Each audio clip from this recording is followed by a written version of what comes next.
Welcome back to the Suncoast Magazine. Great pleasure right now to welcome a man who will be performing in our area coming up this Tuesday, April 1st, over at the Van Wezel.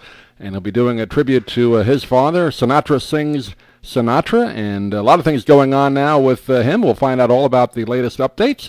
Great pleasure to welcome Frank Sinatra Jr. to the show. Frank, thanks for being with us. How are you? Just fine. How are you? I'm doing great. It's good to have a chance to talk to you. Been a big fan not only of your music, but of course your dad as well. And I got to say, regards from Sid Mark. He was on with us recently. Of course, he has the Sounds of Sinatra show, which we carry. So he sends his regards to you. I'm glad that you work with Sid. He's a good man. Told some great stories when he was with us about a week or so ago, and really has been kind of a stalwart of your dad's music and yours as well on his syndicated show and up in Philadelphia as well. Well, I've known Sid for 40 years. That long? Wow. Yeah, I was on his show back in the 60s. He started out, he told us, I guess this is his 50th year coming up, doing the show locally and then the syndicated show as well. But now this particular concert you're going to be doing down here, you've been touring with it around the country, haven't you? Well, not exactly. We have two jobs on the Gulf Coast of Florida coming up. And the show is kind of set up just for that. Mm-hmm. Because we're using, for the appearance where you are, we're using only the band. We won't be using the strings, the orchestra this time. Right. And so it makes it a little bit different. A 20-piece orchestra or band coming to Van Wezel, and is there also some video as well you're going to show? I think I saw that somewhere.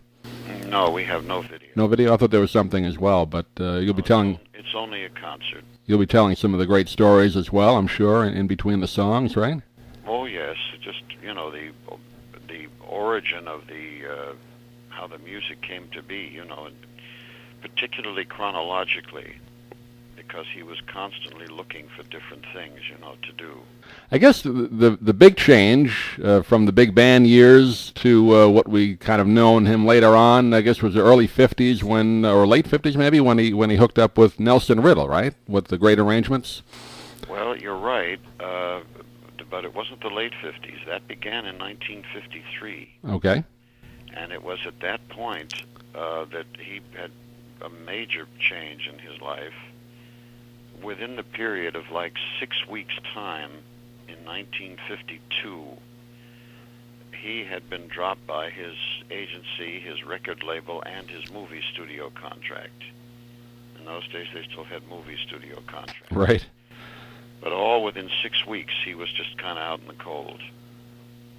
So beginning in 1953, new record company, new agency, and independent movie deals. It's hard to believe when you look back at it, and I've heard the stories and read some of it, like you said, what happened at that time in his career. I think Milton Berle might have been someone that put him on his TV show, and that kind of helped him a little bit during that time, but it's hard to believe that three things would happen that simultaneously to him, Well, you're quite correct. Milton was truly the pioneer in television. When he started in I think it was 48, I can remember they used to call it the Texaco Star Theater. That's right, yeah. Those days. And he was very, very close to his friend Frank Sinatra for many, many years. And he was Sinatra was on Milton's show over and over again. But then about 1950, 51, there was a Sinatra television show, which came from New York. And first they called it Bull of a Watch Time. Right. And they had another one. There was a cutlery company called Echoware in those days, and they sponsored the show. And they had several different sponsors, but it was a black and white, of course, musical show from. I think it was CBS television in those days, but all of that came to a crashing halt in 1952, which is when everything he had just suddenly stopped. Yeah. Also, at that time, he had a problem with the vocal cords, too, didn't he? Oh, he had that a lot of times. Yeah. because of just, overwork, working the theaters in different cities. And even though the appearances were brief through the day, it was like 9 shows a day. Then there would be radio appearances and things like that. And after a while, it just gave out. My mom, who was from that era, remembers she was, I don't know if she was a Bobby Soxer, but she was actually working as a nurse in one of the theaters or places where he was performing. I think it was a department store. And just that time where he did, like you said, 9 or 10 shows a day or a record signing or something like that. He really worked so hard back in those years, wasn't he? Absolutely. That was show business then. There was, at that point, television was only just beginning. It was just getting started. Not everybody owned a television set. There was, people were lucky if there was one TV set per neighborhood. Right. And everybody would go to the home where whoever had the television set was. And this was the beginning of that. So the entertainment was only radio and live appearances, and of course movies at the time, records. There was, I can remember as a kid, in the 1940s, the late 40s, they used to have things on the circumference of the record labels. There would be a thing that was printed, a warning, that would say, "This phonograph record not licensed for radio broadcast." Yep, right. Hard to believe. It used to be, and I even had a little of it in my own lifetime, it used to be that if you turned on the radio and you heard somebody singing with a little band or something, those people were actually at the radio station you were listening to. And the singer was singing live and the musicians were playing live. Yeah, that's right. That even happened in my career, which was in the 60s. There was I think it was a Clear Channel, in fact, those days when the 50 kilowatt stations were every so often in the country. There was one at Detroit, Michigan called WJR. JR, right. And at WJR, they had a band in the studio. And if I went to appear on some show on WJR Detroit, I would be singing live with that little band. Wow. And that was really the dinosaur. That was the end of the time.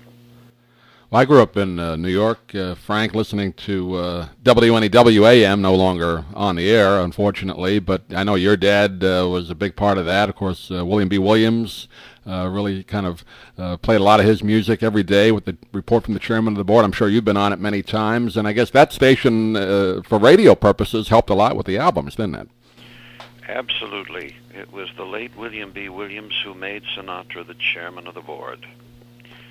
And that was back in the days of, in those days, William B. Williams was on that station.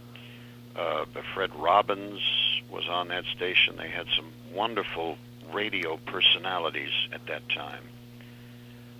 Yeah, tremendous station, and played the big bands and the standards up until, I guess, the early 90s, and then it switched to another station briefly. But that was a station I know. I think he may have sung on it when he was with Harry James, I think. Didn't he? They do some old big band remotes. He may have been on it way back then in the late 30s, but it was a great station. Perhaps you're right, but more often than not, the radio remote broadcasts were usually done by the network stations. Is that right? Yeah. Yeah. The network stations had the money, especially the owned and operated, the O&O stations. They had the money to do radio remotes. I can remember in the days before gambling in Atlantic City, I used to work at the Steel Pier at Atlantic City, New Jersey, and we'd be out in what was called the ballroom at the end of the Steel Pier, where I would alternate my show with Duke Ellington, or one of the name bands in those days. And we used to do radio remotes every Saturday night. Oh, yeah. And they were all network in those days.